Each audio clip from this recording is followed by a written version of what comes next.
Welcome to Filthy Casuals Review, a game where two bumbling magic morons try to match wits with the best brains Limited has to offer, and Marshall Sutcliffe. Just kidding, love you, Marshall. Here's how it works. When a new Magic set comes out, pro player Luis Scott-Vargas and self-proclaimed food and beverage director Marshall Sutcliffe grade all of the commons and uncommons from the set on their excellent podcast, Limited Resources. Kenny and Seth have each done a blind review of the cards on their own. The goal? Get as close as possible to the grades the pros gave them. I'll let LSV explain the grading system. Ace. These are your bombs, your game winners, just the best cards in the set. They tend to be really efficient, good in many situations, or just capable of ending a game by themselves. B's. B's are cards that actively pull you towards their colors. These are headliners for a set, go-to cards, and reasons to be in a particular color, clan, or guild. C's. C's are playable. Most cards fall into this category. They're fairly interchangeable, and you're going to end up with a bunch in your deck. C's don't mean bad. C's are just kind of your average card. D's. D's are sometimes playable, but you'd prefer not to run them. These are the cards that, when you've got these in your deck, you kind of wince a little. You're actively unhappy that you have to play them. F's. And then F's are basically unplayable. Seth and Kenny will get points based on how far off they are from the professional grades. It's a lot like golf. There's a lot of cursing and the low score wins. To spice it up, the loser of our little game will have to buy a booster box of the new set for the winner. Stick around till the end of the show to see who won. But for now, let's talk about some of the truly awful decisions Kenny and Seth made, and maybe even some of the valuable lessons learned, as Filthy Casuals review The Brothers' War. The Brothers' War.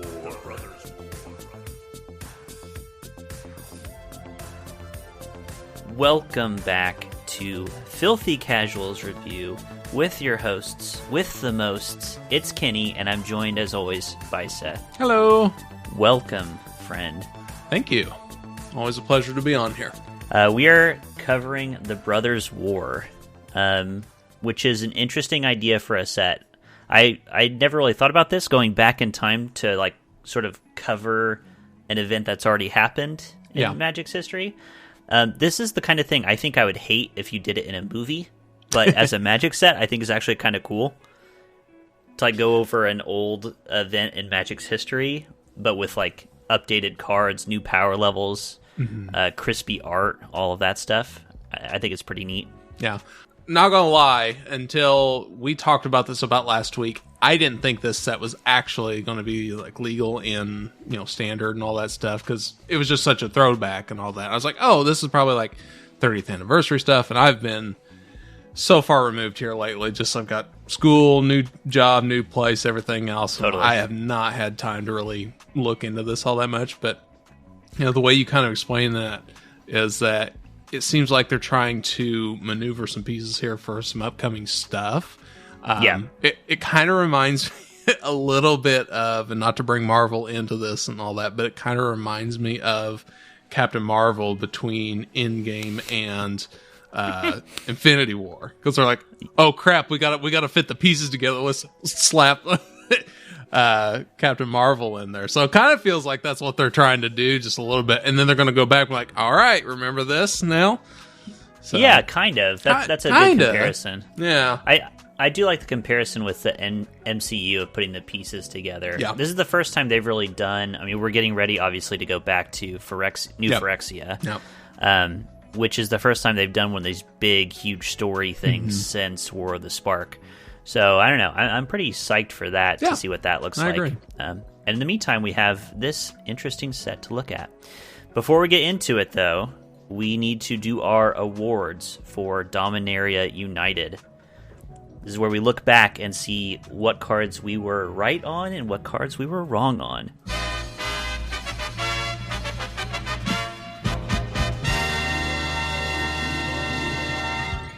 So these are the filthies, is what I've decided to actually call the awards. I love it. Yep. Okay, so in this case for Dominaria United, I gave us both the same defeat. It was kind of tough for me choosing the awards this time. There were a lot of categories where it wasn't totally clear what it was going to be. Like there's not a lot jumping out at me. But this was the one thing that definitely did jump out at me, our defeat that we both missed on. Oh, So I'm going to put up as the poster child, Wingmantle Chaplain. This is and in general, just the Defender's deck, I guess, I'll say. sure. So as a reminder, Wingmantle Chaplain is 3 and a white for an 0/3 Defender. When it ETBs, you make a 1/1 white bird with flying for each creature with Defender you control. And whenever you play another Defender, you get another 1/1 white bird creature token with flying. So this was the big payoff for the Walls Defender deck, and it is very, very good. I'm still not totally convinced that the all-in wall strategy is all that good, but this card is excellent. One of the best build-arounds in the set. You and I both gave it a D or F. Limited Resources gave it a B. It is one of the best payoffs in the format, period, and because Shield Wall Sentinel exists in the format as a common, this makes this card so much better. So, like, one of the best payoffs that you can tutor with a common. So this actually winds up being insanely good in the format. Yeah, that's fair. I got beat by a Walls deck during the format, and I just couldn't shake the feeling that I lost because of circumstance rather than the Walls deck. Okay. But I am perfectly willing to take LR's word that this card is all it's cracked up to be and more. So that was kind of surprising to me. I was really adamant that the Walls deck was not going to be good. You just, in general, don't think a Defender-style deck is going to be that great in Limited. No. So, I mean, kudos to the team for building something that was functional. Not only functional, but it was viable. Actually and, good. Yeah. Actually wins. So good for them. Next up, your Triumph. Oh, Seth. boy. Your Triumph is Impulse. Yeah. Okay. So this was kind of an interesting one. So Impulse is a reprint, of course. It's 1 in a blue instant. Look at the top 4 cards of your library, put one of them into your hand, and the rest on bottom of your library in any order.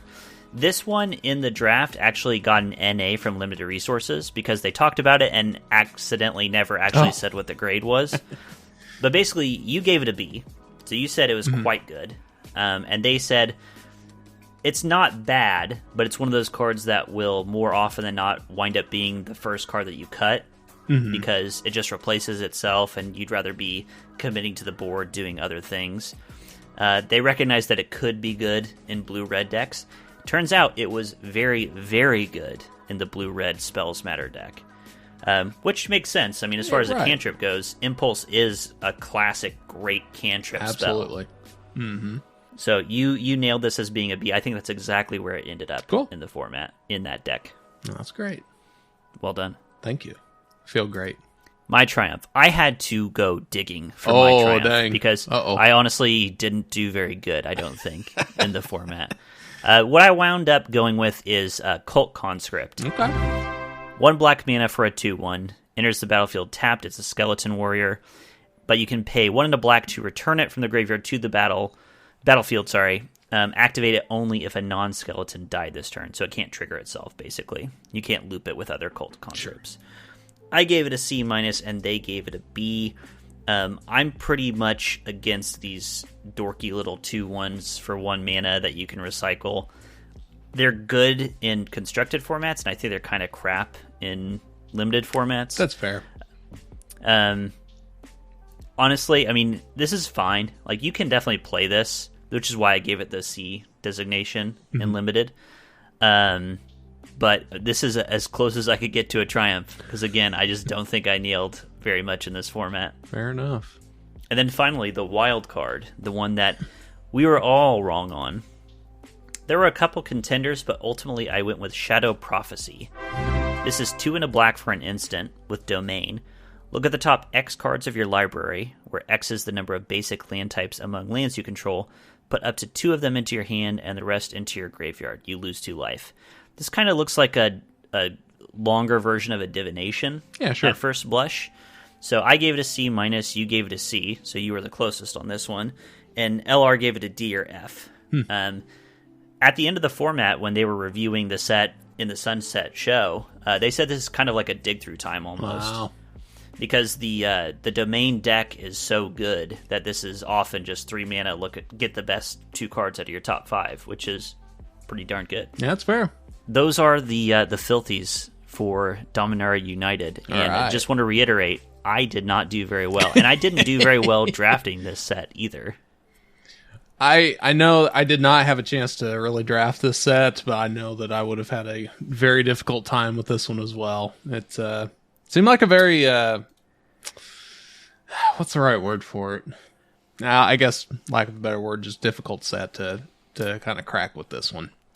The thing about it that I understand is that it's kind of like a cube environment in that it's not about drafting the best cards, it's about drafting synergies. Sure. And I think I just ultimately didn't put in the time to learn those synergies. So I was maybe caught in the trap of trying to draft the best cards. Sure.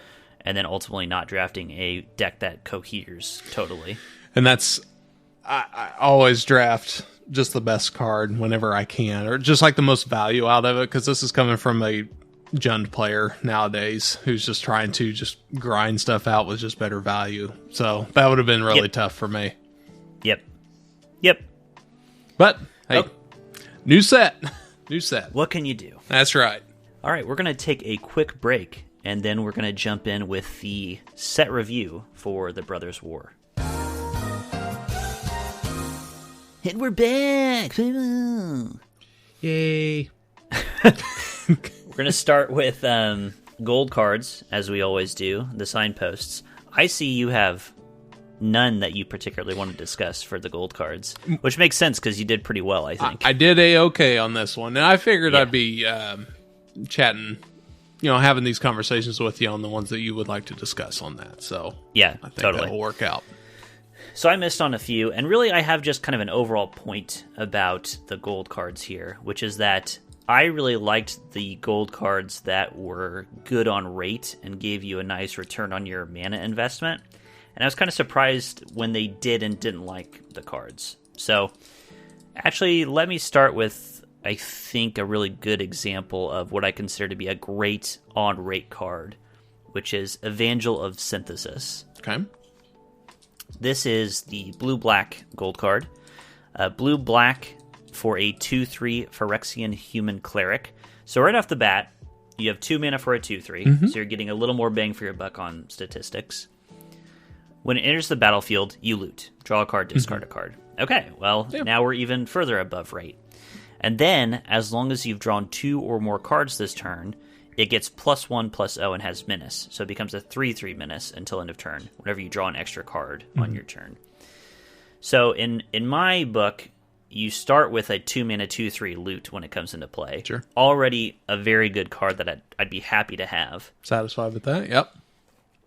In any set.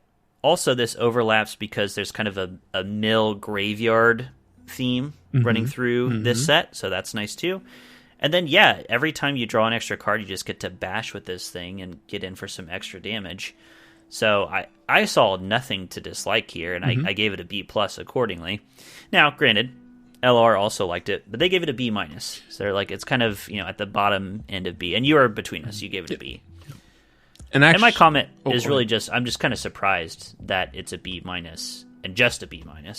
I would agree with that, and I actually probably should have gone higher. And I keep some personal notes. We have like our own little discussion notes here that we have here, and then I also keep some notes here on the side. But for me, I told myself that I learned my lesson after Civil Servant, because this is, imagine, like, to me, this is a very, very similar card, like at the uncommon level. If you draft just a bunch of these, you might just win with like having 6 of these like in your deck, and if you just played them, just like Civil Servant did, would just be too much. So yeah, I think this card here can win on its own, especially if you have multiple copies with them. So I probably would have gone B+ actually, but they I do really stack think nicely. You're right. They really do.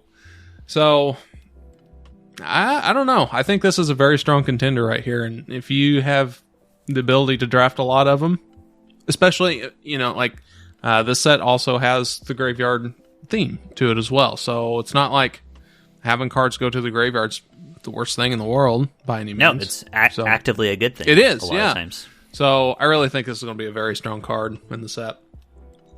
Going along with that graveyard theme, Unearth is a mechanic in the set, so you can discard for value as well. I mean, there's lots of things you can do. Absolutely.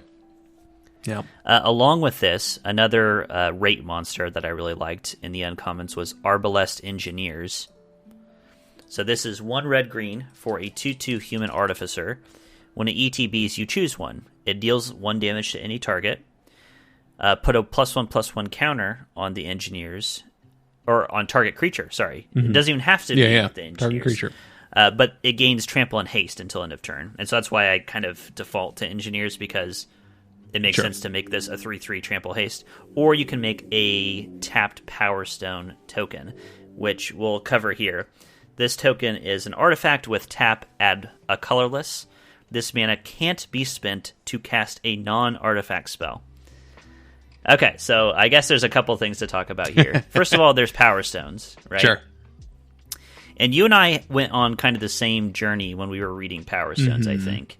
So do you want to talk about that? What your experience was reading these things? And not only us, I think a lot of Twitter did as well. I saw some tweets about people trying to understand what a Power Stone actually does and like when you can actually use it. And the double negative of it is kind of what's throwing a lot of people off with that one. So it's an artifact with add colorless. This mana can't be spent to cast non-artifact spells. So you can use it to cast artifacts, or you can use it to pay for abilities. So you just can't cast a non-artifact with it. So you could also do anything else other than cast non-artifact spells. So like if a spell says as an additional cost to cast this, that's very true. So you can do that as well. I think should be able to. Actually, I don't know about that one. Can you do that with a non-artifact as an additional cost? I actually don't know about that one. Yeah, I don't know either. I think if there's something, like if there's a tax card where it's like you have to pay 1 or something happens, you can do that. But yeah. So just trying to figure that out, just like what you can actually do with a Power Stone. So I think once we got it figured out in general, you can cast in limited. You can cast artifacts, or you can activate abilities, as you said. Yeah. That's really the main things. Yeah. So it is a powerful thing. Yeah, to absolutely. Get into play. Worth some amount of card. I think it's probably worth like 80% of a card, something like that. Yeah, that's fair. That's fair. But anyway, this card, Arbalest Engineers, your worst case scenario is this is a 3/3 trample haste for 3, which is a great card. I'd be happy to have this card in any deck. But you get these added modes where if you are ramping, if you have something good to ramp into with a Power Stone, you can do that. Or say it's really late game, you know, and it's like this 3/3 doesn't help me as much as maybe getting to my 10 mana prototype card. Yeah. Then maybe you make a Power Stone instead. Sure. And then sometimes you'll just get to mize your opponent because they have a 1 toughness creature that you can just pick off with this thing. Yeah, that's fair. So it just does so much. The rate is so nice. The base case, like the fail case, quote unquote, is awesome. Yeah. So I actually gave this an A-. I took my shot and said this is that good. Yeah, they said it's a B. They liked it, but didn't get into the. And I guess I can understand that because this doesn't really get you out of a jam from behind. Yeah. I just thought the rate was so good that I gave it that grade. Yeah, that's fair. And typically with any uncommon, I'll start with B-, and then I'll kind of adjust from there. So I ended up giving it a C+, so I kind of was on the opposite end of the spectrum, and then LR was, again, in the middle here for this one. And I think this is more because I was coming from, like, we had, like, 3 Bs in a row, and this one, for whatever reason, didn't strike me as powerful. I'll be honest, I read the middle... just the opposite. So put a +1/+1 counter on target creature. I read that as another target creature. So I went the exact opposite route with it. So I was like, so I didn't think it was as strong on that one. So that makes sense. Funny. Yeah. Because if that's the case, I'm not as strong on that one. So, like, if you were supposed to play this as a 3 mana creature on top of another creature, then that gets very sketchy. Yeah, I wasn't so hot on that one. So, we both kind of read that a little bit differently. It's funny how those interpretations just kind of happen with that. So, We wind up getting the same score on that one. It averages out, yeah. Okay, those are my overall thoughts with the uncommons. I liked some rate monsters a little bit more than they did. Yeah, I think the only thing I'll kind of add to this is, and I think this was with Brothers War as a set, is that I had we tried and do guess what would be a build around, what would be a sideboard, and all that stuff. Right. I would probably say, on average, I'm just going to throw a number out there, about 5% of them of cards in a given set are probably build around for me.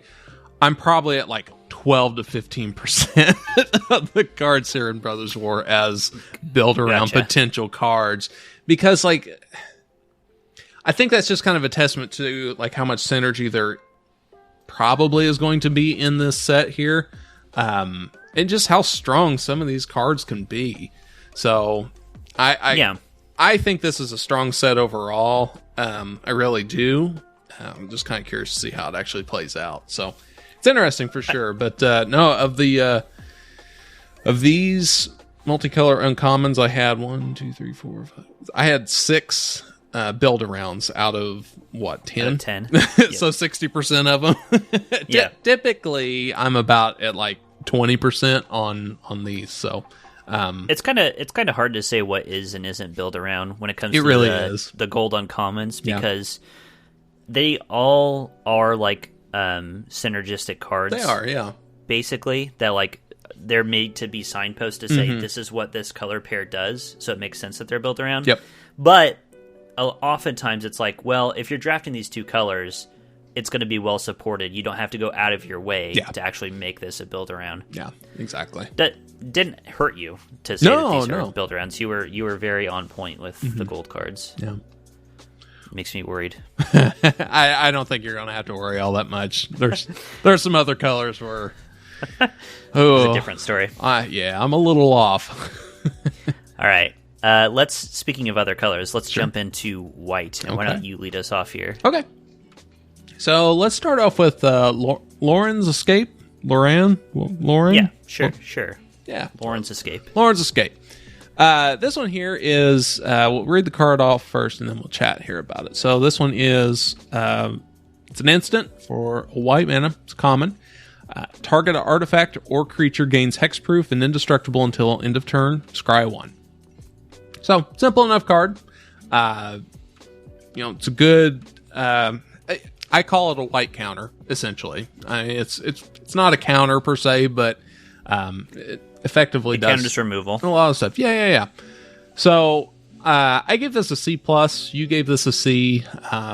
LR gave this a D or an F. So you're kind of in the middle between us here on this one. So I actually like this card, and I think this, for me personally, I don't know what you think about this, but I think this is a difference between LSV's level of play at the professional level versus my level of play amongst the plebs.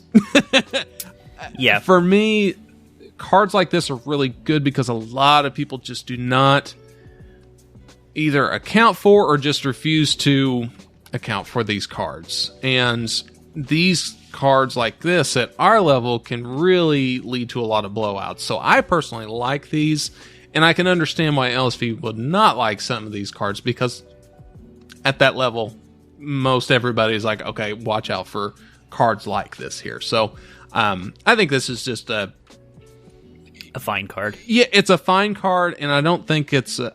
I think we're grading with our own biases for our level of plays, our respective level of plays.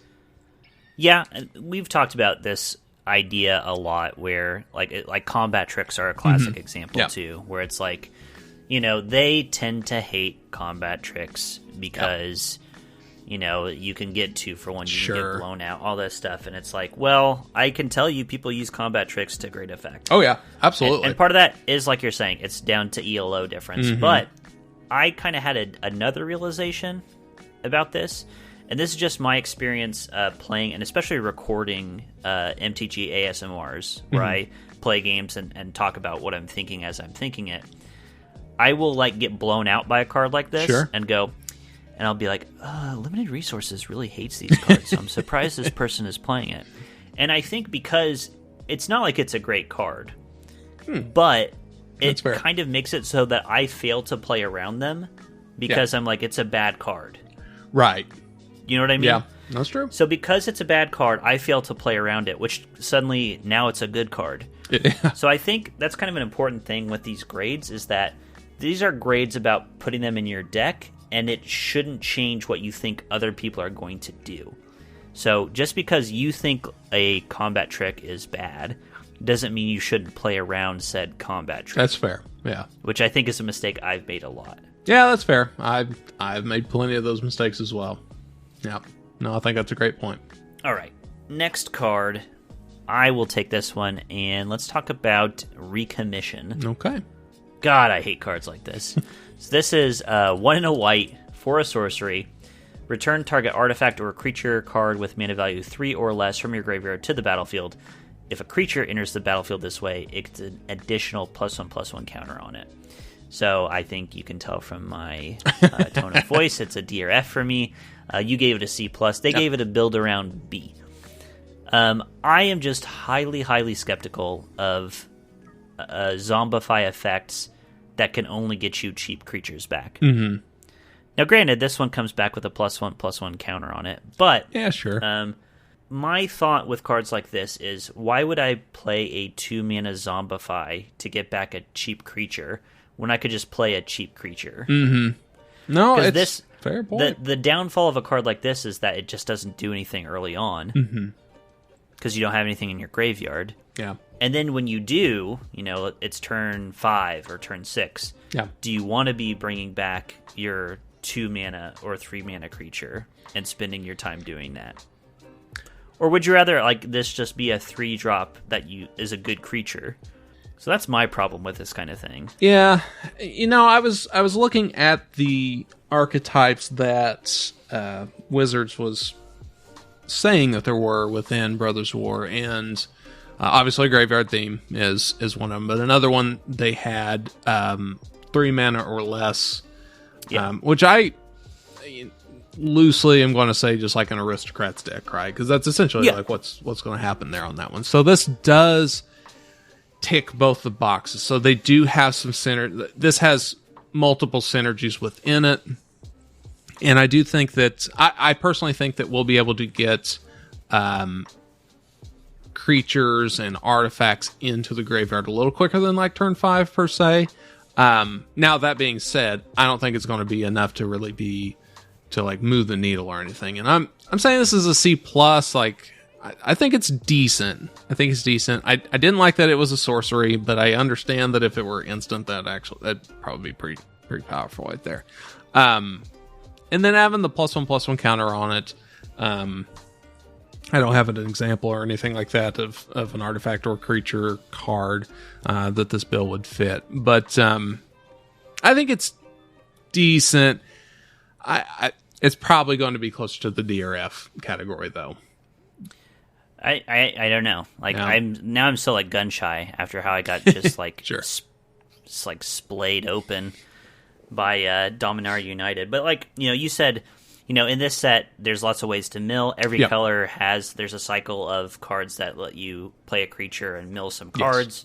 Yes. And you're right, we are going to be able to get cards in our graveyard pretty quickly. But again, this only brings back things that cost 3 or less. Yeah. So, I mean, the exciting thing about a Zombify effect is, I get to put my 7-drop into my graveyard and bring that back a bit early. Yeah. This just can't do that. You can't do it, yeah. It's true. So I don't know. Don't know. It's interesting for sure. All right, what do you got next? Okay.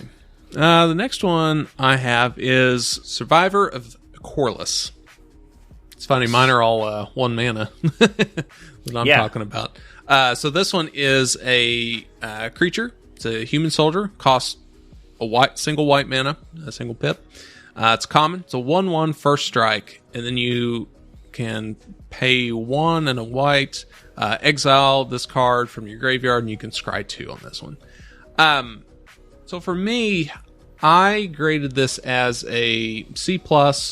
It is a soldier, which is an archetype within this. I think it has enough synergy. I'm not I'm not saying this thing's like crazy good or anything. I'm giving it a C plus. You gave this a C minus, so you think it's barely playable. Limited Resources gave this a D or an F, so it's unplayable.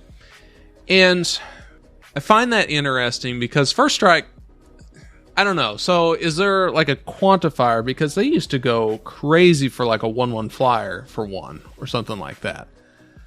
I think they still do. I mean, they really like 1-drops currently. So this one's unplayable. Well, keep in mind... Is it because it's not flying? Keep in mind, so we collapsed D and Fs together. Sure. So I don't remember specifically, but I wouldn't be surprised if they said this is like a D plus or something, where it's like, you can play this, but it probably won't make the cut. Sure. But your point still stands. They don't think this is going to be like, it will always make the cut. It's just a, bread and butter. You'll put this in your deck. Mm-hmm. I just think a cheap curve with soldiers, and we had we didn't talk about it, but we had a Yotian technician who is a soldier lord, +1/+1. So this is the blue-white. The blue-white, yeah. So I think there's just enough synergies here with this. I think this one's going to make the cut. And I think like red-white just beat down the opponent real quick. I think that's a viable strategy as well, and I think cards like this are definitely going to help. I'm not really judging by this Scry 2 ability here. I don't really care about that. That's nice, I guess. Yeah, that's fine. Not what makes the card. Yeah, I'm basing this off the 1/1 First Strike with synergy. So I think this one sees more play than the D or F category. You may be right. I mean, I just gave myself the pat on the back award for the Cult Conscript, where it's like, I think that Limited Resources in the last few sets have overcorrected. Sure. For years, they said every 1-drop is terrible. Yeah. And then they're like, slowly come to realize, plus Wizards buffing them, the 1-drops are actually not bad. Yeah.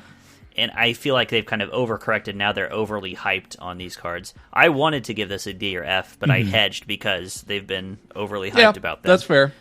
That's fair. So they did give this. I mean, my big problem with a 1/1 First Striker, for one, is that it gets outclassed on turn 2. Yeah, no, that's true. You're right that if you start bringing some synergy and you start doing some things, it can get above that. But I just am very suspicious of a card that gets outclassed so quickly. Yeah, that's fair. All right. I have a couple more cards here, but I'm trying to think of which ones are worth talking about. Static Net. Yeah, I don't need to talk about that. We both put it in the B category, but it is super, super sick. Yep. It's a very good card. I guess let's talk about Warlords Elite before we move on from white. So this is 2 and a white for a 4/4 human soldier, another soldier. As an additional cost to cast this spell, tap 2 untapped artifacts, creatures, and or lands, you control. So you gave it a C minus, I gave it a D or F, they said a C. So you were much closer than I was. Sure. My problems with this. So I think it's probably better than I'm giving it credit for, because worst case scenario, this is a 5-mana 4/4. Effectively. Yeah. You pay the 3 and then you tap 2 extra lands. Yep. So that's not bad. Well, 5-mana 4/4 is bad, but as far as like a fail case, that's not the worst. Sure. And the dream that they outline is you play 1-drop, 2-drop, and then on turn 3 you play this, a 3-mana 4/4. Sure. But I don't think that's that good. Ultimately, it's just a creature. Doesn't have any extra abilities or anything. And in your aggressive deck where you could 1-drop, 2-drop, on turn 3, you take the whole turn off from attacking to play a 4/4. Doesn't sound that good to me. Sure. And then playing this in the late game is just whatever. I think I like your grade best, honestly, as the C minus, where it's like, you can play this, it's just not exciting at all. Yeah. And again, this one's a soldier as well, so I think there might be, it can pump up, but yeah, I don't think it's, I thought the additional cost maybe was a little much, So I waver between D and F and C minus. Ultimately, ended up going to C minus with this one. So we'll see. We'll see. Definitely not an exciting card by any means, but it's filler. Like I said, it's filler. Yeah, I like your grade. I think it's good. Sounds good. Okay, let's go into blue. All right, and I'll let you pick out our first card here. Okay. Well, tell you what, one that I was very far off. This is where. So you mentioned I did okay with the signpost on commons. Yeah. Here comes my downfall. Okay. All right. So let's start off with Forging the Anchor. This one here has a wall of text, so bear with me here. This is 2 and a blue. For a sorcery, it's uncommon.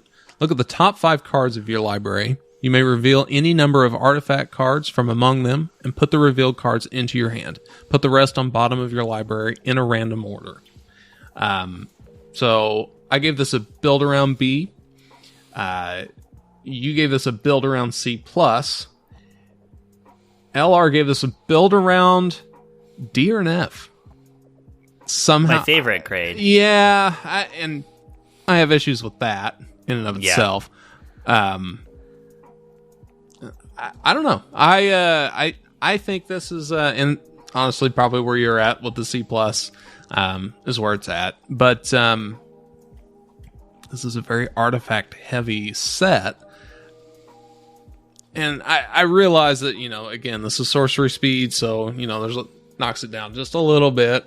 But, I mean, this could be like a 3 mana draw 5.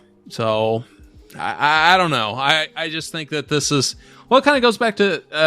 What was that one card that... Shadow we just Prophecy. Yeah, Shadow Prophecy. What if it's another one of those? Yeah, I think it could be. It could be. It's a sorcery rather than an instant. Yep. So that's a strike against it. But in an artifact-heavy set, it definitely could easily be a 3 mana draw 2 good spells. I'd be fine with that. Which is just as good as Shadow Prophecy. Sure. And this is also, in my mind, fixing to be a slow set because they want us to be able to play these giant prototype artifacts. Yep. So it seems like we're going to have time to get up to some shenanigans. So I think that's possible. Sure. Looking at it realistically, how many artifacts do you think an artifact-heavy deck is going to have in it? It's on a 40-card deck.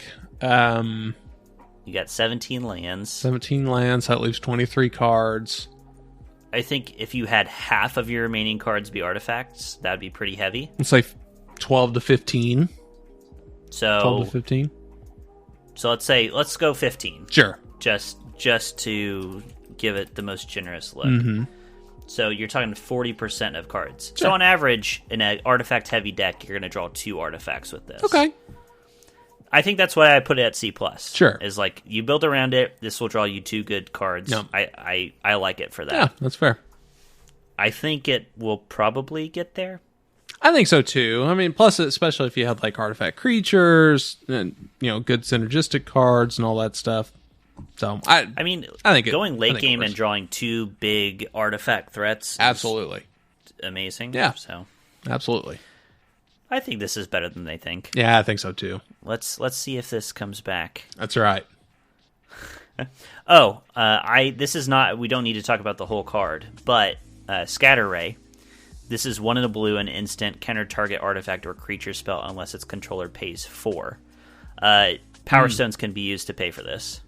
Oh, okay, that makes sense. I didn't even think about it when I was grading the card. It makes Scatter Ray a little bit worse than it otherwise would be. This is going to be an easy thing to overlook, so when you're playing, just remember your opponent's Power Stones can help pay for Scatter Ray. That's a good point. Great point. Okay, let's see what's up next. Boy, I have so many that I marked in blue. I guess let's do some rapid fire then. Okay, yeah, that sounds good. All right, Third Path Savant. Where's this guy? Oh, right, this little turd. 2 in a blue for a 2/3 human wizard. It has an activated ability. 7, draw 2 cards. So pay 7 mana to draw 2 cards. You gave it a C-. I gave it a D or F. They gave it a C. So you're like, barely playable. It's fine. Yeah. They're like normal card. I'm like, I don't think we're going to be playing this. My problem is that in a set with Prototype, which we keep referencing, so I guess we should talk about what it is, if you don't already know. These are artifact creatures specifically. They are expensive artifact creatures with big stats and abilities, but you can basically pay a reduced colored cost, which will give them the same abilities, will give you a creature, but with smaller stats. Yeah. So it's kind of like Kicker, where it's like you have something you can do early, and then later you pay for a more expensive version. And I think with all of these prototypes running around, we're just not going to be spending time doing what this card wants, of paying a lot of mana to do this. It's like, I'd rather just play my giant 10 mana monster than draw cards. I don't know. What do you think about this card? Yeah, I mean, I'm not too crazy about it. And again, C-, barely playable at this point. Yeah, and my first thought was, yeah, sure, you got Power Stones. If you got nothing else better you're doing with them, okay, yeah, draw your cards.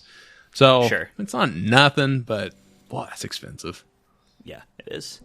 Next up, Urza, Power Stone Prodigy. You were much closer on this one than I was. 2 and a blue for a legendary creature, human artificer, a 1/3 with vigilance. Pay 1, tap, loot. And then whenever you discard one or more artifact cards, you make a tapped Power Stone token. It feels a little mana hungry to me. 3 to play and then 1 to loot. But I think you're right. I think just the value that you're getting off of this over and over again. And again, this format feels like it'll be on the slower side rather than the faster side. I think this will give you a ton of value overall in the game. And it'll block stupid little aggressive creatures in the meantime. Yep. And then another thing, too, there's a lot of cards that actually depend on drawing, like, your second card for turn and all that. Right. So, you know... This is like a free... Oh, no. 1 mana way to do that every single turn. Right. So, I thought that might be another way to have a little bit more synergy with whatever you're doing. Good point. All right. Next rapid fire. Involuntary cooldown. I'm glad we're kind of on the same page on this one. This is 3 and a blue, a sorcery. Tap up to 2 target artifacts and or creatures and put 2 stun counters on each of them. So stun counters mean that next time they would untap, instead you remove a stun counter. So they stay locked down for 2 extra turns. You gave it a B-, I gave it a B+, they gave it a C+. I'm glad we both think of it as like a B-level card. I think it's because it's a lot of time. Yes, it is. Like, in a lot of decks, this will effectively read kill 2 creatures for 4 mana. Absolutely. Especially if you're aggressive. Yeah, exactly. And honestly, it's just a single blue pip. That's not bad. That's easily splashable. Easy to fit into other Absolutely. decks. Oh, this one. Okay, another rapid fire. Latinam Adept, the next one actually in the set review, is 3 and a blue for a 3/3. The Hill Giant, the dreaded Hill Giant, the human wizard. It says when you draw your second card each turn, you put a +1/+1 counter on it. I stuck to my lessons that I've learned and said it's a D or F. It's a Hill Giant with minor upside, and they gave it a D or F. Nicely done. Let's go! Nicely done. Yeah. It just feels too slow to really want to include. Yeah, that's true. Like, the thing they pointed out especially in their review is if you draw this late, oof, that sucks. Yeah, that's tough. Yeah. You draw it late and you play your 4 mana 3/3. Yuckers. Yeah. Nope, it's very true. Let's see. Skip that. Okay, I think we're ready to go to your next blue card. Oh, another big miss for me here. So this one is, and I'm very, very surprised on this one. So let me read the card. This is Flow of Knowledge. It's 4 and a blue. It's an instant, uncommon. Draw a land for each island you control, then discard 2 cards. I gave this a B, and you and LR both gave this a D or an F. So unplayable versus like, yeah, let's start picking. Let's start going blue with this one. Right. So what am I missing here on this one? I thought this was fantastic. Like, I recognize that it's very expensive. So 5 mana, sure. You know, with like Power Stones, I thought that'd be a pretty easy one there. And then discarding 2 cards, that's synergistic. I thought this had a lot of upside with it. I guess that's true. God, I looked at this card and I'm like, oh, hell yeah, let's go. Let's go. Yeah, absolutely. That was truly my first thought with this one. So I was very, very surprised to see that this was a DRNF from both of you. Well, I guess here's where I would start. Mm-hmm. In a set like this, what would you give like a Jace's Ingenuity? So this is 5 mana, instant, draw 3 cards. Mm-hmm. What would you give a card like that? Still pretty good. Now, I'd probably go down because it's 2 blue pips versus just a single pip here for that one. So, and that's kind of like a wash-ish on that one. Let me then change it. Okay. It's a 5 mana. It's 4 and a blue, instant, draw 3 cards. Okay, what would you give that? That's fair. I still would give that pretty good numbers there. So, like C+ to B- level. Okay. So, when does this card become that card? When do you get to draw 3 cards with this one? It's when you have 4 or 5 islands. That's when you get to draw 3 cards. Yeah. So if you had 3 islands, you get to draw 3 cards, right? And then you discard 2 cards. You're talking net about 3 net. cards. Yeah. So I mean, it kind of depends, and that's I should have put build around for this one. I don't know why I didn't. But you're thinking really in the graveyard. Synergy. Yes. Deck. Yeah. So I think in something like that, I think this card's just a slam dunk. I really like this one a lot. Interesting. Yeah. Interesting. Yeah. It could be if it's slow enough. My big issue with this is that I like this card if I can build a constructed deck and be mono blue islands. I'm all about it. The problem I have with this is that you're going to have times when you have this card in your hand and you only have 2 islands in play, and then you're just going to want to kill yourself. Yeah, no, that's fair. Like the downside of this card is really you have to pay attention to, which is that, like, I just imagine when you're doing your drafts on MTG ASMR and you have 2 of these in hand, and you have 1 island in play, and you're going to be like, "Fuck me." Yeah, that's fair. No, that's fair. I think that's what brings it down. I kind of agree with you where I think there will be some decks that want this card. I just don't think it's going to pop up that often. Yeah, that's fair. I think I think our differences in like grades and opinions with this one really exacerbates how swingy this card can be, just because it does depend on how many islands you have. So if you don't have too many, then this card sucks. But if you are planning to build with islands in play and everything else like that, there's a lot of upside potential with this one. So I can see where this is very much a love-hate card. All right, let's move on to black. What do you say? That sounds great to me. And I see that you have marked Dreams of Steel and Oil to talk about. Yeah, so again, we kind of talked about this a little bit, and like with Brothers War, there's a lot of artifacts, there's a lot of creatures in this set. So keep that in mind whenever I'm reading the card here with this one. So Dreams of Steel and Oil is a single black pip. It's a sorcery, it's uncommon. Target opponent reveals their hand. You choose an artifact or creature card from it, then choose an artifact or creature card from their graveyard. Exile the chosen cards. Okay. So, I gave this a C+. You gave this a C-. LR gave this a D or an F. Now, I think in the context of this set, like, normally, I'm probably closer to what you are with like C- to even maybe considering a D or an F on this one here. But I think in the context of this set here, I think this gets a bump because not only does it discard the card from their hand, this also exiles that card as well. Not only does it, you can discard, choose an artifact or creature card from it, then choose an artifact or creature card from their graveyard. So I don't think you need to choose the same card in that. So no, you get 2 cards. Yeah, so I think that also helps as well. So that gives a lot of value within that just for 1 mana on there. So you can choose a lot of stuff to really hose your opponent with this one here. So I think this gets a bump based on the context of what this set is. And Kenny, if you don't mind, I'm going to add one more card here on this one. Please. Okay, so again, within context here, I don't think Go for the Throat is as powerful. It's great removal. Don't get me wrong. But I think in the context of it's 1 in a black, destroy target non-creature artifact. Or non-artifact creature. There we go. At instant speed. At instant speed. I don't think that's as high. So I gave that a C+. You gave it a B, and then LR gave this a B+. So, again, I don't think within the context, normally that's a great card. I don't think it's as powerful here. Hence my C+. I probably should have gone B- with that one still. Still think that is a card that you go for, but I don't think it's as strong in the context of this set here that's so heavily focused on artifacts.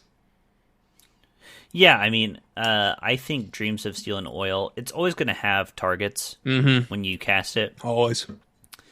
So it's kind of a matter of how much do you want 1 black mana, make them discard a card? Sure. Which is you're going 1 for 1 ultimately. So it's fine. I kind of like it. I didn't put it as sideboard, but I like it as a sideboard card. We kind of talked about a similar card in the last set, like a 1 discard targeted thing, where it's if your opponent has a bomb that you can't deal with in a best of 3, this card gets interesting.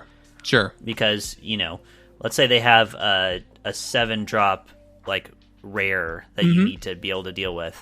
Then, on turn 5, when you draw this, you just run it out, pick that out, take out their prototype, and then you also get something from their graveyard to boot. Yeah. Which is, that's not bad. Yeah, that's not bad. I think that has at least sideboard potential. I'd agree with that. Go for the Throat, I would keep in the B category. Sure. In the same way, in a Mirrodin set, let's say, which is also an artifact set. A card like Shatter, 1 in a red, destroy target artifact, is a great card, right? Yes, absolutely. Even though more than half the cards running around are not artifacts. No, that's a fair point. This is kind of the same thing, but in the opposite direction. Sure. It can't hit the artifacts, but it will always have good targets. You'll never be sitting with a Go for the Throat in your hand if only I had something good that I could get rid of with this thing. Yeah, that's a good point. That is a good point. So I think it at least gets up into the Bs, probably. Sure. I would agree with that. I do definitely take your point, though, that Go for the Throat in your average Magic set is amazing, and it's not as good in this set. Sure. Okay. Let's see. I want to talk briefly about Emergency Weld. So this is a card that kind of tricked me just by the way it was worded, and then LR had a way of wording it where I was like, interesting. So this is 1 in a black for a sorcery.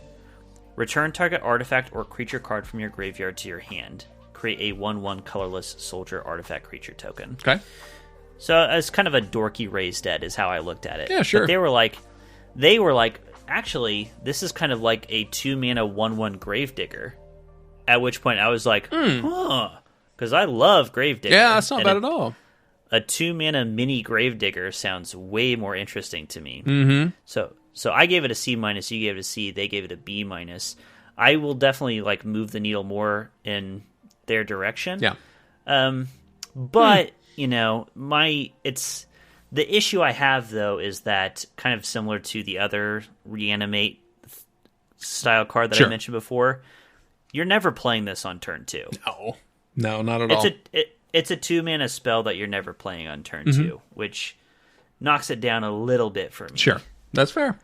But them phrasing it that way made it... It's interesting when they make cards like this where it gives you an effect and then gives you a token. It can make you overlook the comparison between a creature that would give you a spell effect. Yeah. Even though it's the exact same thing. Yeah, that's fair.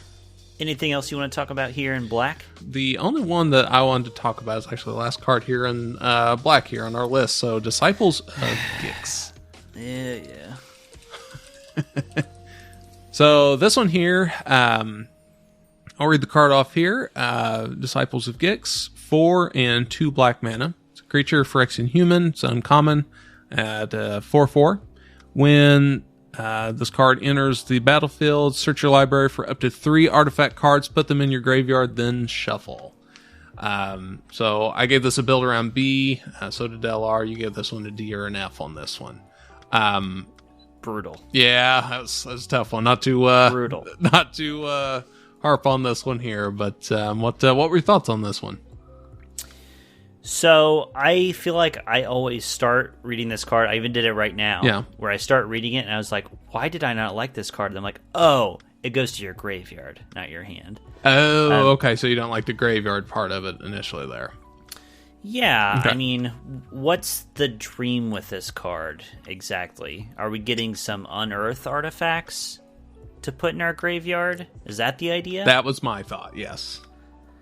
I mean, I guess I get that, but then I'm paying an overcosted 4/4 to get some unearthed triggers. At which point I'm like, I'm not super stoked about. Sure. And I'd rather be paying 6+ mana for the other bombs in the set that like have more to impact on board directly. That's fair. That I don't then have to dump more and more mana into over time. There was a card. That was my thought. Yeah, sure. So there was a card that I considered chatting about, and I will kind of touch on this one just a little bit. But cards like, I think it just enables a lot of cards like Battlefield Butcher, which is 2 and a black. It's a 1/4 human soldier, uncommon. Pay 5, tap it. Each opponent loses 2 life. This ability costs 1 less to activate for each creature card in your graveyard. Now, with Disciples of Gix, you could put 3 artifact creature tokens in there, and that reduces that cost significantly on there. So, making that a better card, right? So, I'm not saying that either one of them's like super, like Battlefield Butcher is, it's there, it's fine. Although LR gave that a B, I don't know about that, but anyways, I kind of do agree with him on that. You think so? I gave it a C, but I kind of like that card a lot actually. Okay, fair enough. So, I think card like Disciples of Gix actually helps a lot of cards like that to be able to be that supporting cast. So, I think it does need to have the build around, qualifier to it because, you don't just want to randomly throw that in there. But I mean, just throwing 3 artifacts in your graveyard isn't going to do anything. Yeah. So I think it needs the build around portion of it, but I see your point though. It does make it tougher. I don't know. I feel like Marshall right now. I need somebody to show me like what crazy engines exist with this card, and then I'll be like, got it. No, that's fair. But as is, it's like I see 6 mana 4/4, put some stuff in your graveyard. I'm like, boy, oh boy. So especially because like they don't love like the actual reanimate cards. Yeah, no, it's true. It's very true. And for a 6-drop, yeah, I agree. I think there are better things that we could do. So it's a 6/6, or excuse me, a 6 mana 4/4, and kind of a hint at a later card that we'll be talking about. There's a 5 mana costing card that I would much rather be playing as like a game ender. So, right. I don't know. Yeah, I can see where the engine potential is for that one. I don't know it. I mean, that's just part of the set, right? Part of the exploration and all that and the fun of it. But I can see the potential. I think this could be good, but you need to build around it. Anytime you get a card that says search for up to 3 things, you kind of there's have potential, to sit up right? and take notice. Yeah, you're right. Yeah, exactly. Okay, that's everything I have for black. All right, after a quick restroom break, it's time for a bitter reunion. Yes, it is, isn't it? Very we bitter. Move into red. All right.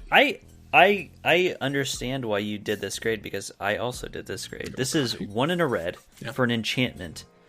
When bitter reunion ETBs, you may discard a card. If you do, draw 2 cards. Okay. It also has 1, sacrifice it. Creatures you control gain haste until end of turn. And I feel like you have kind of gotten roasted in the last few sets by liking cards like this. Yeah. Where it's like, ultimately it's card parity. You're drawing and discarding the same. You're just moving cards around. Yeah, exactly. And not really getting anywhere. And I learned my lesson. You took the plunge this time and said, yeah, that's a D or F, which I agree. I think it's a D or F. and they called it a C, just a straight up C. Just to spite me. Come on. It's not. Like, why are you going to put this card in your deck in the first place? And then you got to discard another card, which I get the graveyard recursion. I get it. That's fine. I don't want to be playing this card. I do not want to be playing this card. So you pay 1, sacrifice Bitter Reunion, and to give your creatures haste. Like, Boros may find a place for it. I guess so, yeah. If you're like a lean, mean, low to the ground deck later in the game, this is like 2 mana, discard your land, draw 2 more cards. Sure. And then also gives you like, okay, now I drew a big creature. Now I can play it, sacrifice this, haste it. We just outlined like the edge case where I think it's okay. Yeah. And not even good there, but like I can imagine playing it, I guess. I just think this, like, I would rather have any reasonable 2-drop creature than this card. Yeah. I totally agree with that. I'm not sold on this card. I know. This is a weird one to me. Yeah, me as well. All right. In that case, since we agree completely, we can go to Mishra's Domination. Okay. This is 1 in a red, another enchantment, an aura this time. Enchant a creature. As long as you control enchanted creature, it gets +2/+2. Otherwise, it can't block. You gave it a C. They gave it a C-. I gave it a D or F. I thought this was classic LR hate material. Yeah. Where it's like a 2-mana aura that gives a bonus to your creature. I was like, this is classic. They hate this because it opens you up for a 2-for-1. Sure. You know, the classic thing. And LSV even said another kind of strike against it. Like, it seems like it's good because it gives you 2 options. So it's like, ooh, if it's not good in one situation, it'll be good in the other situation. And he points out they're both the same situation, which is I want to attack my opponent. And both these modes, a creature I have gets +2/+2. Or a creature my opponent has can't block, they're good in the same place. That's so fair. It's not actually giving you options. Sure. Like, a little bit of optionality, but it's not like, you know, a creature you control gets +2/+2 or destroy target. You know what I mean? Like, something very different where it'd be 2 different situations that you're in. Yeah. So, I don't know. I was surprised they liked this. I didn't. Why did you like it? Well, I liked it because of the options. Yeah. So I rated it as a C. So it's not like it's like the filler and stuff like that. But I did not think of it in the context that LSV was. I mean, I agree with you as far as like how good I think the card actually is. Sure. A 2-mana +2/+2 I think will kill people. Yeah, I think so. At our ELO, I think that's and I have to remember like where LSV is coming from on some of these. So, but yeah, like the optionality is really what kind of set it over the edge for me. So I originally did have this as a D or an F, and I bumped it up to a C on that one. Good for you. Yeah. So good for sniping it. Yeah. I felt so comfortable giving this a D or F. I was like, hell yeah, easy money, baby. Yeah, I get it. I get it. All right, what do you got next? All right, one I did not snipe was Excavation Explosion. Neither of us. Yeah, I missed on this one. So this one here is 2 in a red. It's a sorcery, common. Excavation Explosion deals 3 damage to any target. Create a tapped Power Stone token. So simple enough. That's fine. I gave it a C. You gave it a C+. LR boys gave it a B. So I can't say that I'm still sold on this though. At 3 mana sorcery speed. Really? Because I was like, I looked back at this and I was like, wow, actually insane. Really? Yeah. I don't know. Maybe I think I'm jaded by like the incinerates. And I'm not even gonna say like lightning bolt. That's not fair anymore. So hasn't been around for a while. Yeah, exactly. So like incinerate though. 2 mana instant 3 damage. Always good. Yeah, I know. And it's always good. Yeah, I don't know. Like I recognize this is removal and it's for any target. And that's that is powerful in and of itself. I don't know if I give it the B, though. I really don't. I'll tell you what sells me on it. Sure. What would you give 2 and a red sorcery, deal 3 damage to any target, draw a card? I'd rate that higher. How high? B minus. I'd give that like a B plus. Okay, because that's a 2-for-1, pretty much. That's fair. Yeah, you'll kill a reasonable creature with that. Okay, and you'll draw a card. Yeah, no, that's fair. That's fair. And we already agreed that a Power Stone is like something like 75 to 80% of a card. So it's getting there. Yeah. It's not okay. It's not the same as 3 mana, kill it, do 3 damage, draw a card. Sure. But it's in the ballpark. Okay. That's fair. And so for me it's like, okay, I get it. Okay. I understand. I was kind of underselling the Power Stones. I tried to rate Power Stones higher because I figured that was something that was really trying to be pushed here in this one, so it's got to be decent, but I don't think I rated it. Valued it high enough. No, I definitely did not. I think there's like so many things about it that makes me like, ugh, these fucking things. It's like, comes into play tapped, only colorless mana, can't be used for non-artifact spells. Very it's restrictive feeling. Right, very restrictive feeling. But the set is built around it, and you can build around it too. Mm-hmm. So I think it's actually quite good. Yeah. So this, I think this is one of my most incorrect cards after the full set review. Okay, let me do one. Sibling Rivalry. What the hell is this card? Oh, this is just a threaten effect. Yeah. 3 and a red, sorcery, gain control of an artifact or creature until end of turn. Untap it, it gains haste, and you get a tapped Power Stone token. So, kind of the same deal here. I gave it a build around C+, you gave it a C, they gave it a build around B. I was kind of surprised they liked it this much, because usually they don't like threaten effects, but, it's in the same ballpark as Excavation Explosion, where adding 80% of a card on top of a fringe card makes it all of a sudden look kind of good. Sure. That's all I got to say. I was happy. I think threaten effects are even in the situations where they're not really built around, like the sacrifice deck doesn't get there. Right. They end games. Yeah, they definitely can. So this one, giving it a little boost, I think will tip it over the edge. Yeah, that's fair. Yeah, I know. I'm still trying to wrap my head around Power Stones and where they could be on that one. So I think that's a testament to how strong Power Stones are if they're rating a card like this that we perennially see in a set. If they're rating it that high, so they must really value it. I think it's going to be good. I think in New Capenna we said shield counters were really good, and they didn't see them as that good. Yeah, I think we're getting the flip situation here where they see Power Stones as good, and we were like, meh. That's fair. All right, well, what else you got in red? All right. I just got one more here. I want to talk about Arms Race. This is one I was just, finding that when I'm wrong on these reviews, I am really off.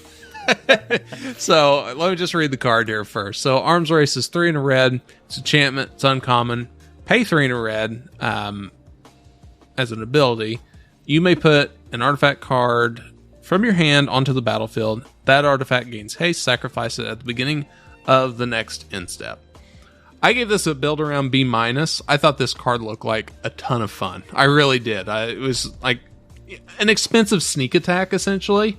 I love that card, and that's probably why I had a bias for this one and rated it so highly. Both you and LR gave this a D or an F on this one, so stone cold unplayable. I get it. I really do. After reading that and seeing it, I'm like, yeah, but I still want to play it. I think that's fair. Yeah. I think you've talked about before the idea of streamer bait in sets. Yeah. This is one of them. This is like Seth streamer bait. Yeah, absolutely. It's not good, but man, if you can make it work, what an epic moment that would be. Absolutely. Because we'll get into the artifacts here shortly, but there's definitely some artifacts in here that they're all over the place. They're definitely all over the place, and there's some that would be very much game enders. You have power stones. It's not the hardest thing to actually pay that enchantment or that cost, a couple times throughout the game. So, I just think it'd be a fun card. I really do. Yeah, if you can get it to work, that I want to see it. Yeah, right. We'll see.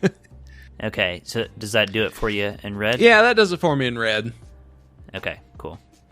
Let's move on to our last color then with green. And I see we both want to talk about Audacity. Yeah. Audacity. I'm just going to say here just real quick before we really get into it.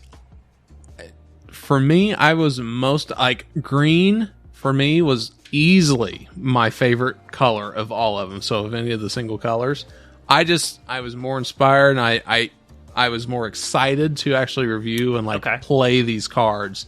We'll get into some of them. I don't think we're actually going to talk about cards like Obstinate Baloth. We've seen those cards before, but just awesome cards that I really want to play with these cards. So I felt that more in green than I did for any of the other colors. So I'm personally really high on green here for this set.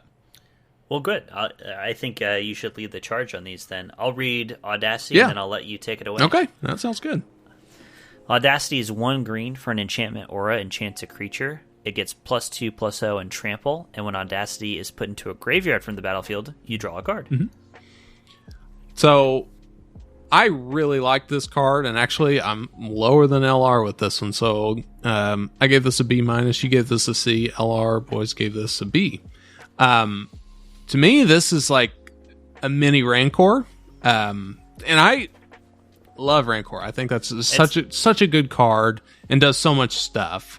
And Rancor is really hard to get rid of, and that's really its big thing here on this one. So while this one's not necessarily hard to get rid of, it really not rewards, but it just replenishes itself very easily and can really mess up a board state if you don't deal with it. So I think this just has so much good stuff going for it that I was really excited about this card.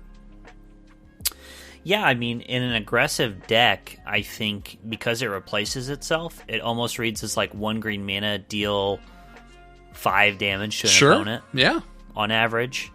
You put it on a cheap creature, you put it on, just put it on anything big, and you're going to get some damage out of it, and it always replaces itself as a card. Yeah. So I don't disagree with the grade. I'm just surprised that LR liked it as much as they did. That is fair. I figured that probably would have been a blowout there for me. I got very lucky with that one. I'm glad they like it. Yeah, me too. Not for my score, but I'm glad that they like this card. Sure. I think it's cool. Anytime you put draw a card onto a card, it's going to significantly impact the grade. But sweet. Yeah.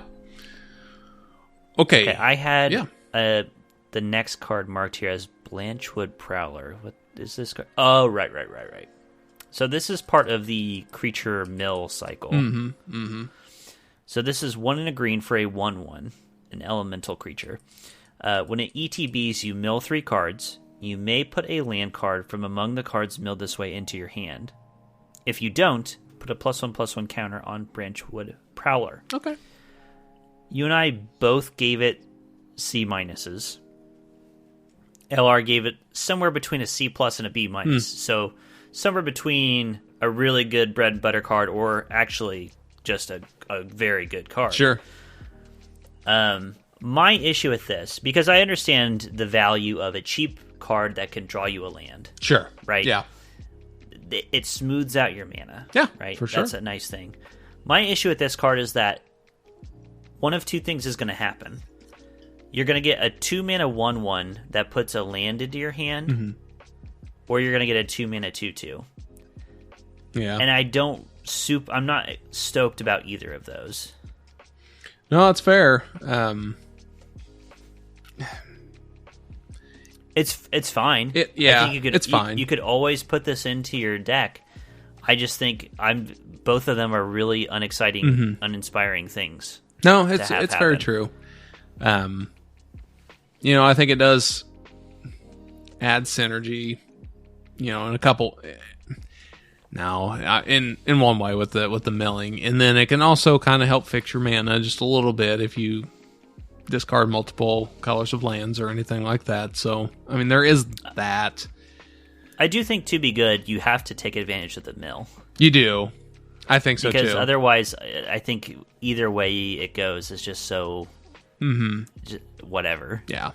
No, I agree. I don't think it's anything fantastic, but it's fine. Yeah. It's fine. Yeah. Definitional C- material. Yeah. Okay. All right, what do you got next? I think the next one I'm going to go with is Hoarding Recluse. Oh, yes. I thought this one here was going to be a slam dunk here. But while I wasn't too far off with it, I really thought this would get a better grade than it did. So let me read this one first. So Hoarding Recluse is 3 and a green. For a spider creature, it's a 2/3, has reach and death touch. So, and then whenever this dies, put up to 1 target card from a graveyard on the bottom of its owner's library. That part doesn't matter as much there. But what matters is that it's a 2/3 reach death touch, and that can really capture about anything on that. And I know LSV really likes his death touchers. So I ended up giving this a B-. Realizing maybe that might have been a little high, and it was. You gave it a C, and then LR gave this a C+. So I really think this could be a sneaky good card with this one. I just think it's very good, just being able to stop about anything in its tracks. So then you can start building out your board state and start taking the charge at that point. So. I think it's a good card. I like it a lot. I think it's going to see play. I like it. I definitely think it will see play. I also am a huge sucker for death touch creatures. Reach even better. It's a little pricey for what you get, but in exchange, you get to... If they have small flyers, this just puts a huge stop sign in front of the opponent. Absolutely. Which I think is the best place for it. But it's so main deckable because, like you say, it will stop anything in its tracks. And in a set running around with a bunch of 7, 8, 9, 10 mana creatures, a 4 mana Death Toucher is like, hey, F you, buddy. Yeah, exactly. Okay. And probably we should, for our last green card, talk about Philology Excavation. Yeah. Okay, so let me find this. Ooh, yeah. What an interesting card. I know. I had so much trouble with this one. This is 3 green for a sorcery. Create 3 tapped Power Stone tokens. You gain 3 life. So Simple you and I enough. were both on the same page. We both said C- on this. Yep. And then the LR boys said build around B. So obviously the build around they're thinking of is you are all in on ramp. Sure. You're trying to ramp out big artifact prototype creatures. I was just really skeptical of a 5 mana ramp spell. Yeah, I am too. It's like you're sacrificing turn. And this is the assumption, and I realize with Power Stones, very prevalent in here that this is probably a bad assumption, but, let's just say you're taking turn 5 to just create 3 tapped Power Stone tokens. I don't really like that. I agree. Now, I've only just now thought of this as we're talking, and it's really changed my mind on the grade. Okay. In like a cube in a dedicated ramp deck, what grade would you give Gilded Lotus? It's true. Gilded Lotus, I give like a B at that point. So this, if you're in the big ramp spell into prototype big artifacts, this is a Gilded Lotus that gains you 3 life. It's true. So I kind of actually... Yeah, that's true. I like their grade. If you're in that deck, this is actually kind of sick. Yeah, no, that's true. That does... Putting it that way, this is like a card I want to open. I was like, I'll take this excavation, and I will be looking to ramp into gigantic spells. Sure. Yeah, that's fair. That is fair. That's actually pretty cool. Yeah, I'll have to think about that one more. I do like that a lot more, though. No. Okay, cool. I was just so turned off by a 5-mana ramp spell. I know, I was so too. much generally. Yeah, I really was too. All right, let's move on to actually a pretty... Generally, we kind of skip quickly through the artifacts. Yeah. But this is an artifact-centric set, so we'll probably spend a little more time here. Sure. And what do I have marked first? I have Scrap Work Cohort. Oh, so this goes back into your soldiers. Mm-hmm. So this is 4 colorless for a 3/1 artifact creature soldier. When it ETBs, you get a 1/1 colorless soldier artifact creature token. Sure. And you can unearth it for 2 and a white. So unearth is basically, it comes back from the graveyard for 1 turn, where it can haste and do stuff. Which, of course, means you'll get another soldier when it comes into play. Exactly. You gave it a C-. I gave it a D or F. They gave it a C+. Okay. So they liked it more than we did. My biggest strike against this guy is just 1 toughness. Yeah, I don't like that at all.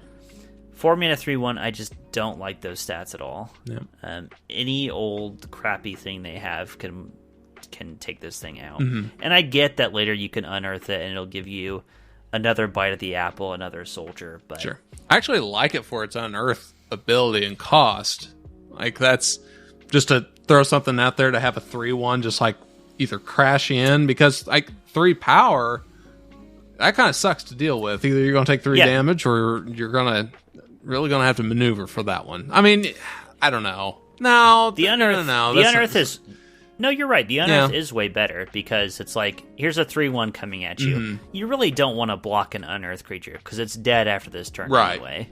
Right. So, but that's a good point. So now you're in this weird position where, do I want to give up a game piece to trade for this thing, or do I want to take 3 damage? Yeah. And you kind of don't want to do either. Right. Yeah. Okay. Yeah.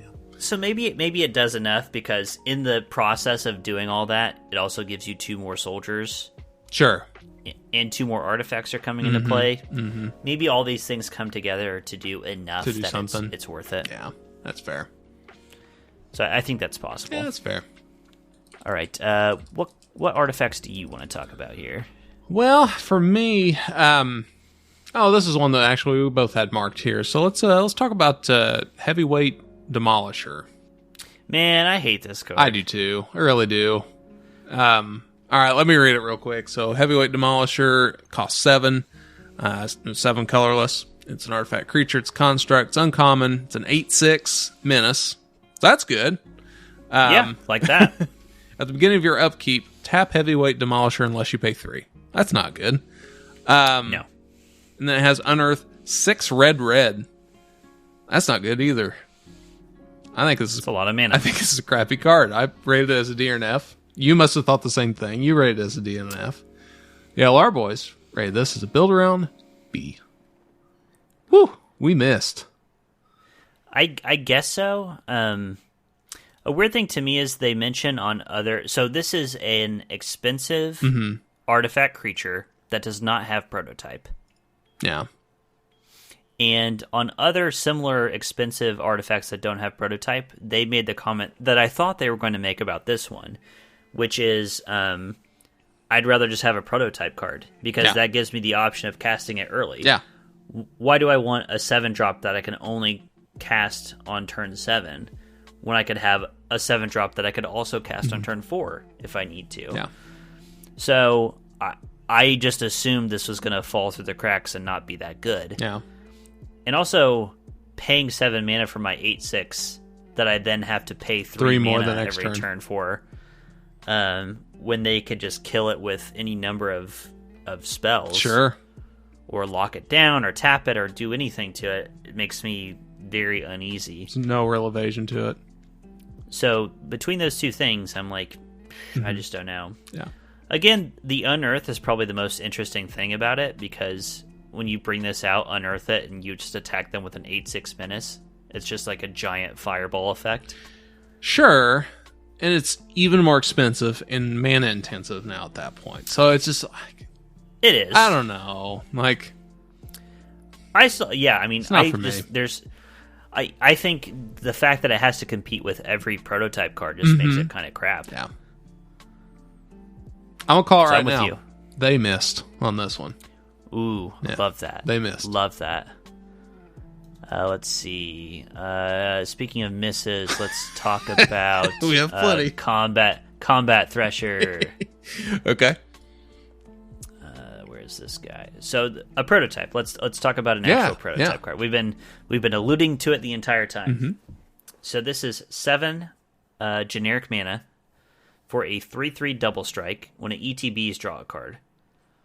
So Okay. I mean that's pretty solid. Sure.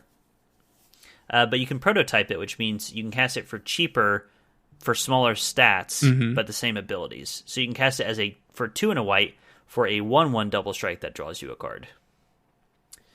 I gave this. What did I give this? A C. You gave it a B minus. They gave it a B. I should have given it a much better grade because I know for a fact Phyrexian Rager is a great card. Yeah.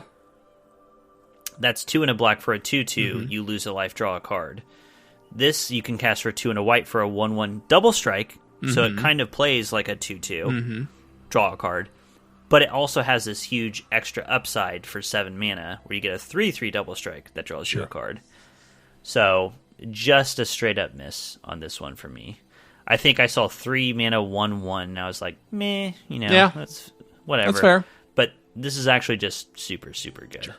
You would just play the prototype version without the rest of it. Oh, yeah. You would just play 2 and a white 1/1 double strike, draw a card.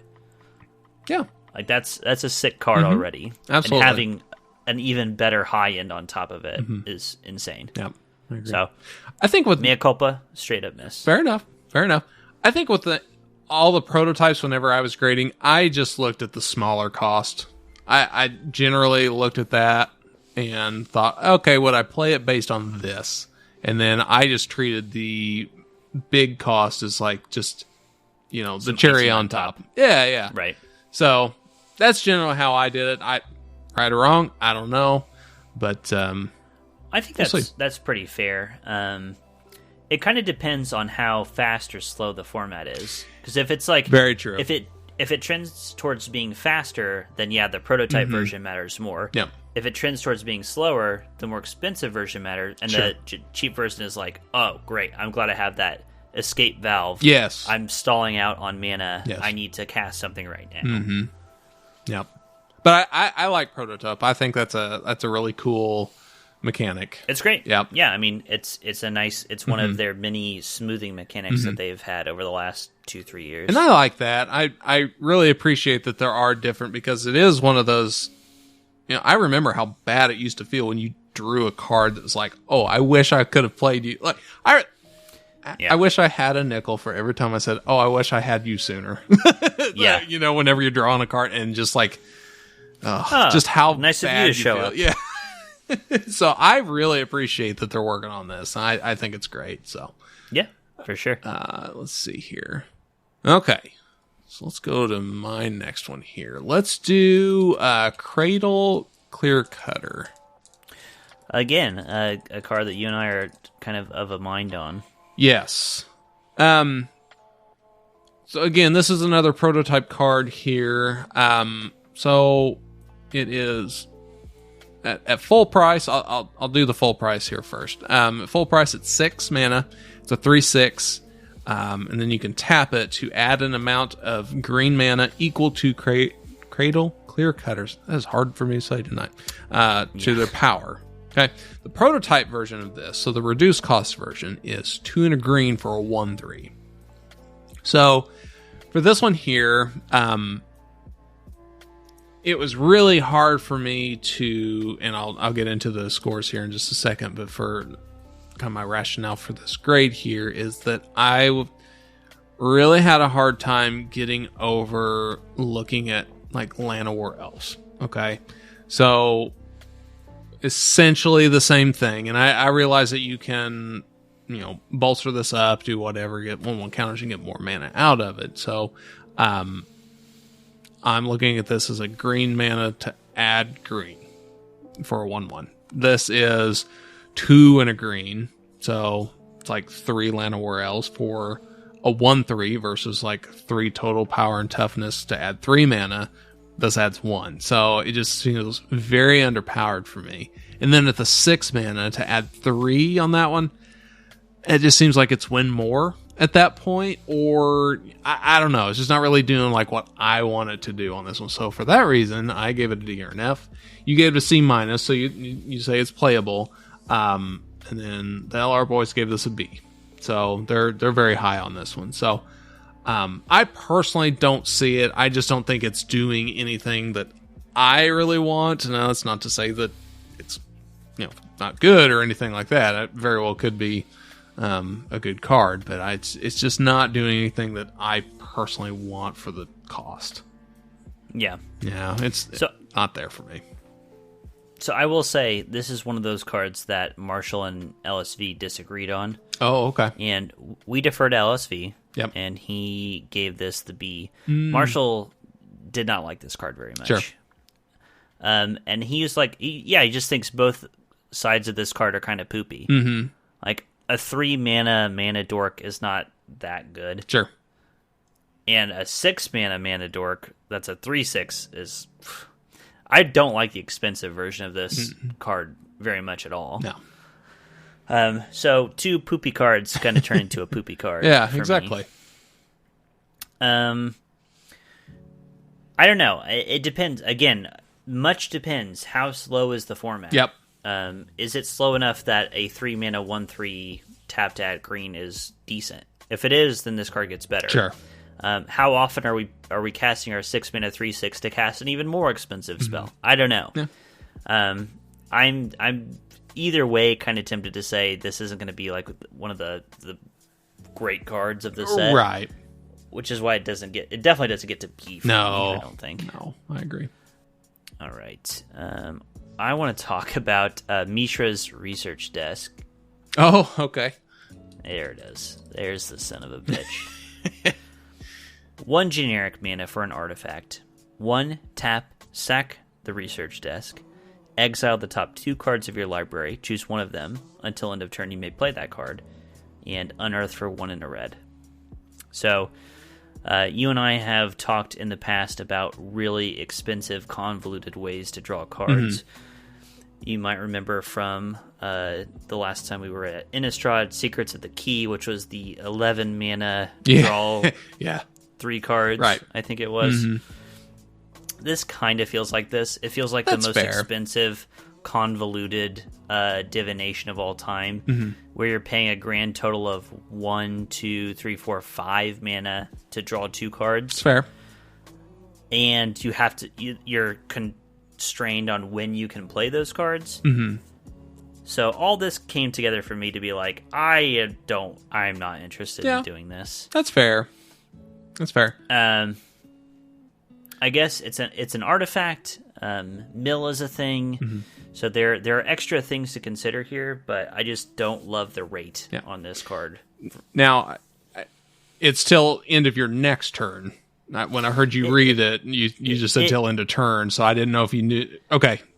Because I have a bad habit of just reading past stuff, so I didn't know if you had seen that or not. So, and that right there, so I was lower on this too, and I was like, until end of next turn, end of your next turn. So if you use this on your turn and you have it there, so it's just kind of sitting out. So like if it was still end of turn, I'm a lot lower on this than I probably would have been D or F on this one. Sure.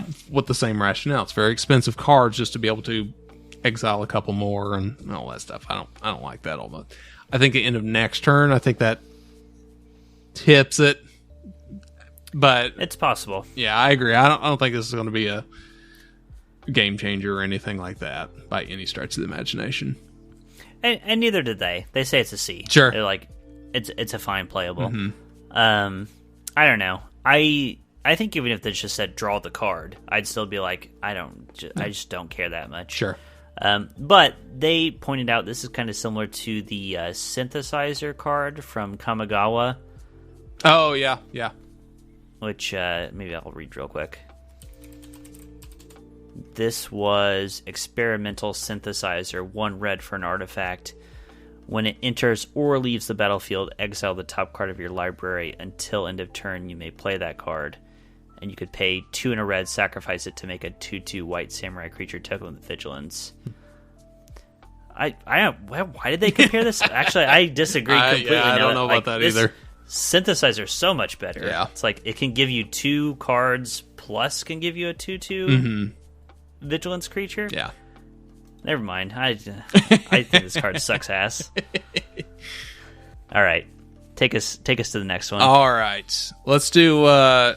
Man, these are like 3 huge misses for me. These next 3. Do you just want to rattle through them? I can rattle through them here on this one. All yeah, right, let's just do that. So first one here is Slagstone Refinery. So this one here is 4 mana. It's an artifact, uncommon. When in Slagstone Refinery or another non-token artifact you control is put into the graveyard from the battlefield, or is put into exile from the battlefield, so think like Unearth and stuff like that, create a tap Power Stone token. So for me, gave it a build around B. You gave it a D or an F. This drives me nuts. LR gave us a build around D or an F. I hate that. It's not right. You can't do that. Yeah. I made that comment on a previous card in this set too. It's like that's 2 of them now they did that with, wasn't it? In this set. Set, yeah.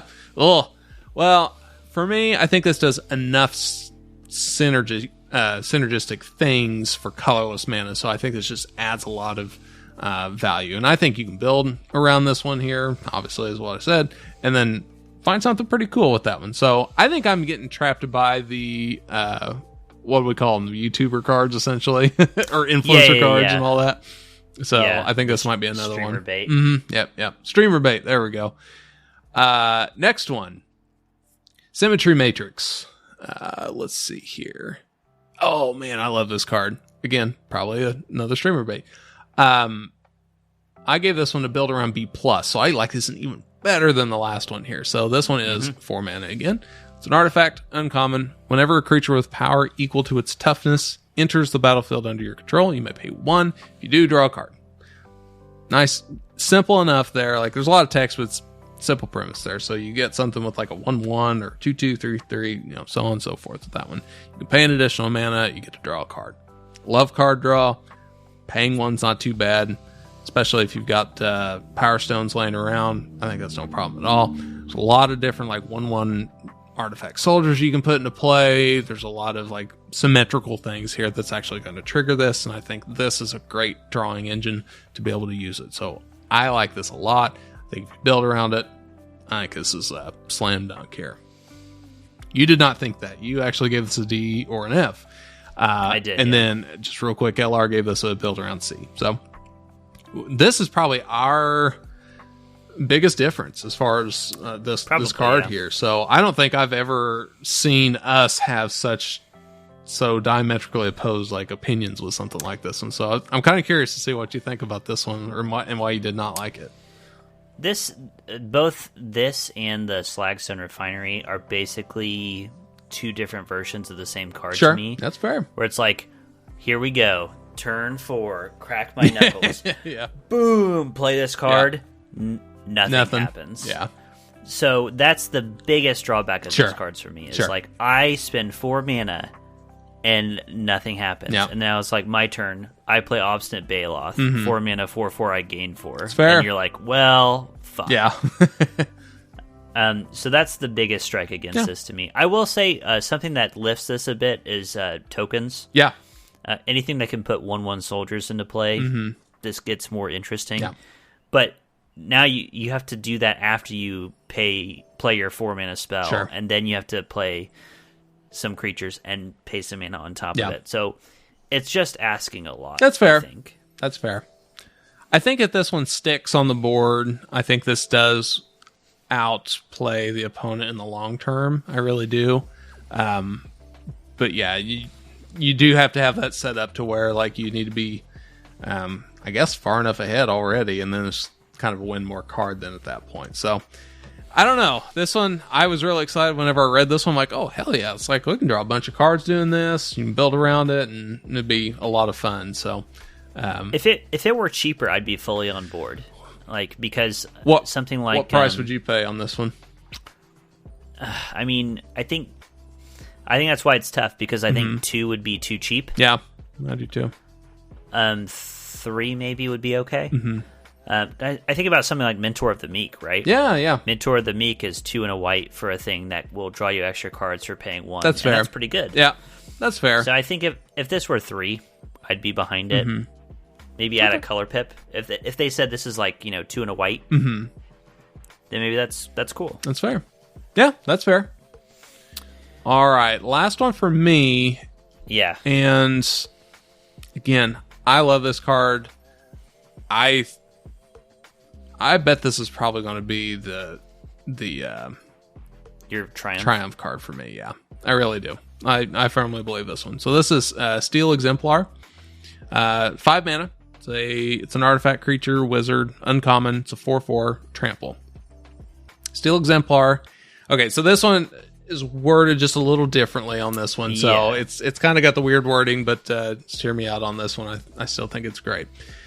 Steel Exemplar enters the battlefield with 2 +1/+1 counters on it, unless 2 or more colors of mana were spent to cast it. So 1 or less, you can pay with like all Power Stones, you can pay with all the same, let's just say islands, okay?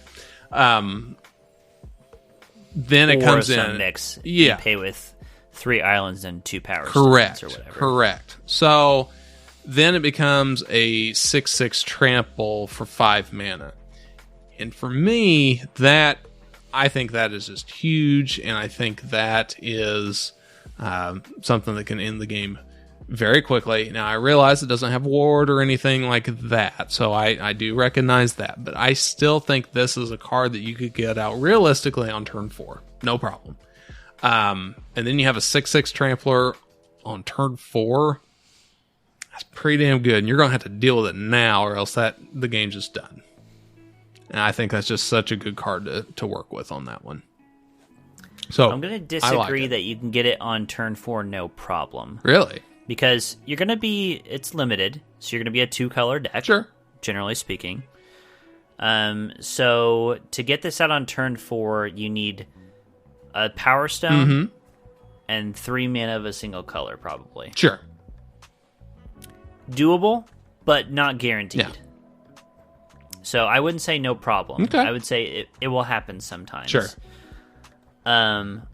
I don't like the grade that I gave it, which I gave it a D or F, because this, on its baseline, is a colorless Fengrin Hunter. Yeah. Which is an old card that I always loved. Yeah. So I don't know why I don't like this card, which fair. is just that, but colorless and has upside. Sure. So, I mean, I think it's better than the credit I'm giving it here. But yeah, the nice thing about this, too, is that when you draw it late, it's just going to be a 5-mana 6/6 trample. Yeah, absolutely. Which is like a great thing to just slam. Yep. So I think it's a perfectly fine card. Sure. Sounds good. All right, that's everything I had. Let's hear what you have. Last one for me. Okay. Last card that we'll talk about is Suchi Cave Guard, which is another one of these expensive artifact creatures with no prototype, which is why they didn't like it as much, I should say. This is 8 generic mana for an 8/8 construct. Vigilance, Ward 4. Very beefy. Very. When it dies, you add 8 colorless mana until end of turn. You don't lose this mana as steps and phases end. So you and I gave it a B for you, build around B. I gave it a B minus. They gave it a build around C. So they didn't like it as much. I like this better because it at least protects itself quite well. Killing this thing is a huge pain in the ass. It really is. Like, how many things kill this? Like, Go for the Throat doesn't do it. The Static Field does, but for 8 mana. The blue tap down thing does, but you have to pay also 8 mana for it, all told. So I think this thing is really hard to deal with. So it's worth the 8 mana to me. This actually does clear the bar. I understand this. I agree. It does have the problem. It has to compete with prototypes, which add flexibility. Sure. Where this is like you have to hit 8 or it does nothing. But I like what it does. And in the focused artifact deck, when it dies, you get 8 mana and then just slam another big threat. Like that sucks for your opponent. Yeah. No, I think this is a great card, and I keep going back for like this one here, and I recognize this is probably better than like the Steel Exemplar, or at least for me on par. This one passes that test, like you said. Like it has a lot more evasion, much harder to kill on this one. So I totally recognize that one. I love the vigilance of it. I don't really care about that second ability. You get an 8 colorless and all that stuff. It's more about like the body at this point. And we always really enjoy like Polaka Worm or like the similar cards, right? Yeah. So I think that kind of fits in that category where it's like this big game-ending beater that you have to deal with. It's expensive, but you have a big creature that must be dealt with, or else the game's just going to end very quickly at that point. So I think that fits this bill here. And this one's hard to deal with. It is very, very hard to deal with. And if you threw something like Audacity on it to give it the +2/+0 and trample, oh my god. Yeah. This thing's going to be rough. That's really rough. So, I mean, I like it a lot. Yeah, I think it's quite good. All right, well, I think we were kind of all over the place as far as our accuracy on grades absolutely. in this set. Let's see how it shaped out in the final scores here. All right. So, drum roll. Final score, Seth 318, Kenny 269. Nice. Good job. Shocking from my perspective. I feel like I always say that, but I'm always grading the cards and looking at what they're giving. I'm like, oh my god. Yep, I get that. Actually insane. So how, like, that's pretty far off for both of us. Yeah, I was looking at, like, Dominaria United there, so, like, my final score there was, like, 251, so I got, like 60 plus more. You were at 237, so you're, further off with this one here, too, so just huge variance for this one. And I don't know. To me, that's exciting because no one really knows how this one's going to play out, and it can go so many different ways. And that's how set reviews go, right? And we do our best with whatever we can based on the cards, and we look at them in vacuums. And then once we start playing them, we're like, oh, okay, so this is a good card or a bad card or something like that. So that's the fun part about it. It is. But the best thing I can say about the grades and the accuracy here is I can't be farther wrong or play worse than I did with Dominaria. It's all United. upside from here. At least it'll be an even road There we from go. here. Seth, thank you for joining me today. My pleasure. It's always fun. And thank you, dear listener, for joining us. And we hope to see you in the next one.